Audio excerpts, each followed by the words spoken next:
You are watching this video on internet. लेकिन अगर मैं आपसे पूछूं कि इंटरनेट होता क्या है, इंटरनेट ना वाईफाई ना राउटर ना वेब, सिर्फ इंटरनेट क्या होता है, तो अगर आप ये बता पा रहे हैं कि इंटरनेट होता क्या है तो बहुत बधाई हो, क्योंकि बहुत सारे डेवलपर्स भी ये नहीं बता पाते हैं। बहुत सारे मैंने देखा है फ्रेशर्स ये नहीं बता पाते हैं कि व्हाट इज़ इंटरनेट। इंटरनेट और वेब अलग अलग हैं, वो डिस्टिंग्विश नहीं कर पाते हैं। तो आज इस वीडियो में हम जानेंगे कि इंटरनेट और वेब अलग अलग कैसे हैं और इंटरनेट क्या होता है। सबसे पहली बात कि internet is not web, internet is not wifi, internet is not definitely not the cloud. बहुत से लोग सोचते हैं कि क्लाउड को इंटरनेट बोलते हैं, but these are services which runs on internet। Internet इन सबसे कहीं अलग है।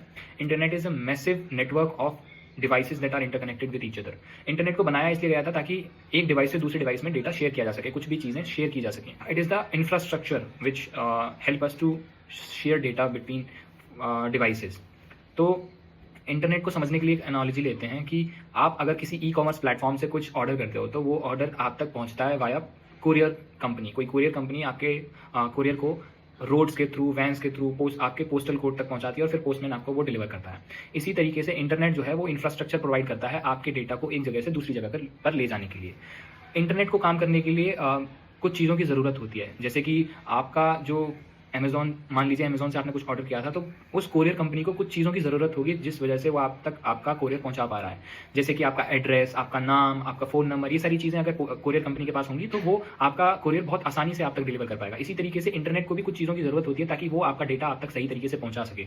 उनमें काफ़ी सारी चीज़ें आती हैं। तो हम कुछ 4-5 पॉइंट्स के बारे में इस वीडियो में बात करेंगे कि इंटरनेट को किन चीज़ों की ज़रूरत पड़ती है to deliver your data from one point to another point.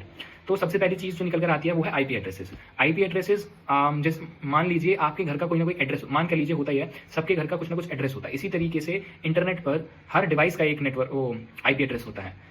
आपका मोबाइल हो या फिर कोई लैपटॉप हो, कोई आईपैड हो, कोई भी डिवाइस हो जो भी इंटरनेट से कनेक्टेड है, उसका एक आईपी एड्रेस होता है जिसकी वजह से डेटा जो है वो आपस में शेयर कर पाते हैं लोग। एक डिवाइस या सर्वर जो कि इंटरनेट से कनेक्टेड है उसका एक आईपी एड्रेस होगा और आपका डिवाइस जो कि इंटरनेट से कनेक्टेड है, दोनों का आईपी एड्रेस होगा जिसकी वजह से डेटा आपस में शेयर हो पाता है। एड्रेस की वजह से ही तो आपका कुरियर आप तक पहुंच पाता है। इसी तरीके से IP address is the term which is used in internet.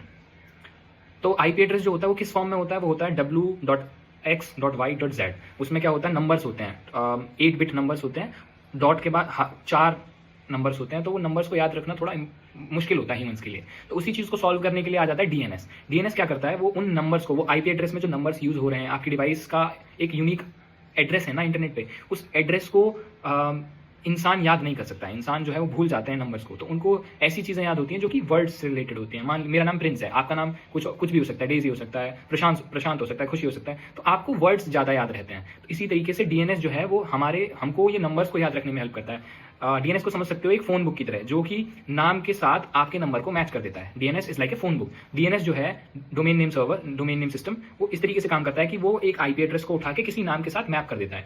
जो google.com है, उसका कुछ google.com का जो सर्वर है उसका कुछ ना कुछ आईपी एड्रेस होगा, क्योंकि वो इंटरनेट से कनेक्टेड है। You access it through internet.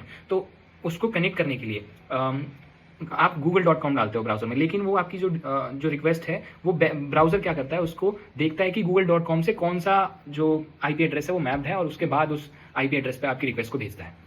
इस तरीके से डीएनएस हमारा काम करता है। डीएनएस मैप करता है डीएनएस मैप करता है एक आईपी एड्रेस को with a name, domain name system. इसीलिए इसको बोलते हैं डोमेन, और उन नेम्स को बोलते हैं डोमेन नेम्स, जो कि आप खरीद सकते हो via some domain name providers.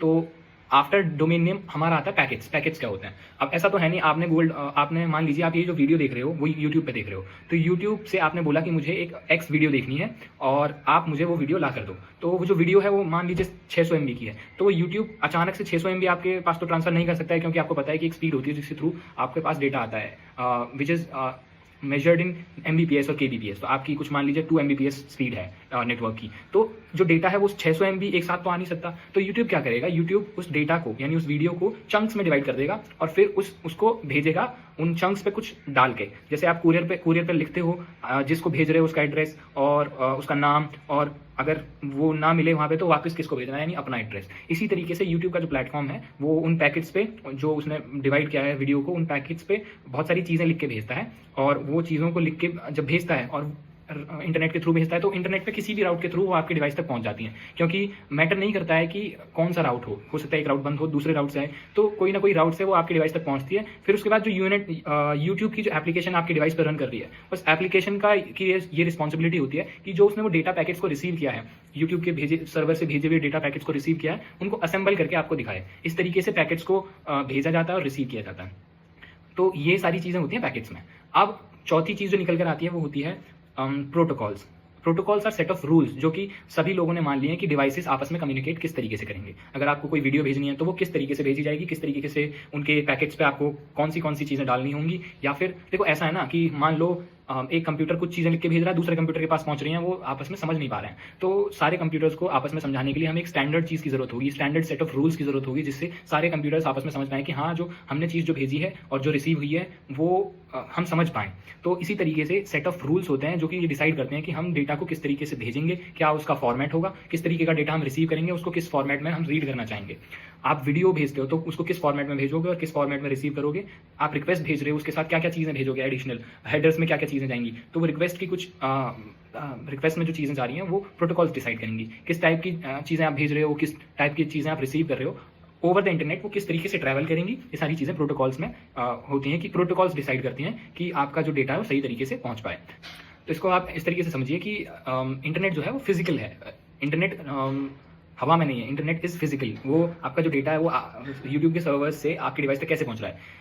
There are cables जो कि सी के थ्रू रन करती हैं बहुत सारी चीज़ों नहीं देयर आर केबल्स जो कि अंडर द सी रन कर रही हैं, ऑप्टिक फाइबर केबल्स, जिनमें जो डेटा है आपका स्पीड ऑफ लाइट से ट्रेवल करता है और आप तक पहुंचता है। तो it is not like imaginary, ये सारी चीज़ें फिजिकल, ये सारी चीज़ें फिजिकल हैं, तब आपका डेटा आप तक पहुंच पा रहा है। एंड इंटरनेट जो है इंफ्रास्ट्रक्चर देता है ताकि आपकी सर्विसेज उसके ऊपर रन कर पाए, वेब उसके ऊपर रन कर पाए। जो इंटरनेट है वो 1960s के दौरान आया था। ARPA नेट जो यूएस मिलिट्री प्रोजेक्ट था ये, जो कि कुछ हैंडफुल यूनिवर्सिटीज़ को आपस में कनेक्ट करने के लिए बनाया गया था, पर किसी को नहीं पता था वो इतना बड़ा हो जाएगा जितना बड़ा वो आज है। तो इंटरनेट के ऊपर काफ़ी सारी सर्विसेज होती हैं।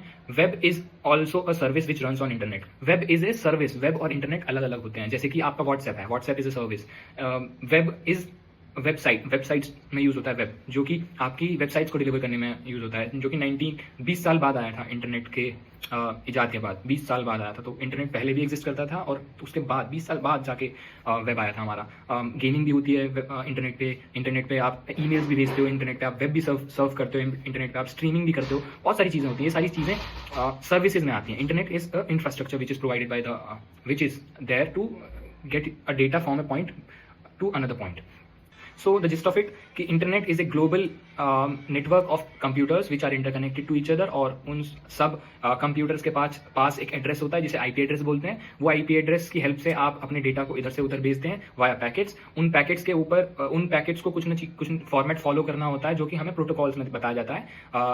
बहुत सारी प्रोटोकॉल्स होती हैं, अलग अलग डेटा पैकेट्स को भेजने या रिसीव करने के लिए अलग अलग प्रोटोकॉल्स होती हैं। उन प्रोटोकॉल्स को हम रूल्स, सेट ऑफ रूल्स बोलते हैं। एंड ये सारी चीज़ें फिजिकली होती हैं। ये सारा जो डेटा ट्रैवल होता है ये इलेक्ट्रॉनिक और तरीके से फिजिकली ट्रैवल करता है। इट्स मोस्टली केबल्स, और जो कि थाउजेंड्स ऑफ किलोमीटर्स फैली हुई है under sea. So this was the foundation of everything on this channel. मैं इस चैनल पे बहुत सारी वीडियोस डालने वाला हूँ जो कि रिलेटेड होंगी वेब डेव, सिक्योरिटी, नेटवर्किंग और सिस्टम डिज़ाइन से रिलेटेड। और मैं भी काफ़ी सारी चीज़ें नई सीख रहा हूँ और आशा करता हूँ कि आप भी कुछ ना कुछ नया रोज़ सीखें। See you in the next video. Until then keep learning, keep practising.